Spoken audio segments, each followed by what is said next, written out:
Salaried वालों खुश हो जाओ क्योंकि आप 48,000 रुपीज का टैक्स बचा सकते हो ऑन अ 15 लाख सैलरी। तो 1 अप्रैल से new income tax act implement होने वाला है एंड उसमें कुछ प्रपोज चेंजेस है जिससे आपका टैक्स कम हो जाएगा। एग्जाम्पल के साथ समझाती हूँ। तो अज्यूम करते हैं आपका सीटीसी 15 लाख रुपीज है और उसका 50% बेस कंपोनेंट है और बाकी का स्ट्रक्चर कुछ ऐसा दिखता है। अब दोनों न्यू और ओल्ड टैक्स रेजिम में आपको 78,000 से 83,000 तक का टैक्स देना पड़ता था, बट न्यू रूल्स के हिसाब से ओल्ड टैक्स रेजिम के एग्जेम्पशंस इंक्रीज हो गए हैं जिससे आपका 48,000 तक का टैक्स बच सकता है। सबसे पहला एचआर एग्जेम्पशन की लिमिट्स इंक्रीज हो चुकी है from up to 40% to up to 50% for these 4 cities. Second, children education allowance की लिमिट इंक्रीज हो गई है from up to 2400 rupees to 72,000 rupees for 2 kids. Third, hostel expenditure को इंक्रीज कर दिया है from 7200 rupees to 2,16,000 rupees for 2 kids, but हमारे example को रियलिस्टिक रखने के लिए हम सिर्फ 73,000 रुपीज को कंसिडर करेंगे। फोर्थ, गिफ्ट वाउचर की एग्जेम्पशन लिमिट को इंक्रीज कर दिया गया है from 5,000 rupees to 15,000 rupees. Fifth, food coupons की लिमिट इंक्रीज कर दी गई है फ्रॉम 10,000 रुपीज टू 50,000 रुपीज।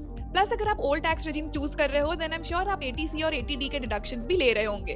तो ये 5 चेंजेस के बाद आपकी रिडक्शन स्लैश एग्जेम्पशन की वैल्यू इंक्रीज हो जाएगी फ्रॉम 5,74,600 रुपीज टू 8,05,000 रुपीज और आपकी टैक्सेबल इनकम कम हो जाएगी from 8.4 lakh rupees to 6 lakh rupees, जिससे आपकी टैक्स लायबिलिटी कम हो जाएगी from 83,000 to 35,000 rupees, saving you 48,000 rupees in taxes with same salary structure. For reference, अगर आपकी सैलरी 20 लाख रुपीज है तो यही अमाउंट बढ़ के 90,000 रुपीज हो जाता है। पर ये याद रखना, ये अभी प्रपोज लिस्ट है, फाइनल लिस्ट हमें मार्च फर्स्ट वीक में मिलेगी और मैं तभी उस डेटा के हिसाब से बताऊंगी न्यू और ओल्ड टैक्स रेजिम में सिलेक्ट कैसे करना है। So don't forget to follow.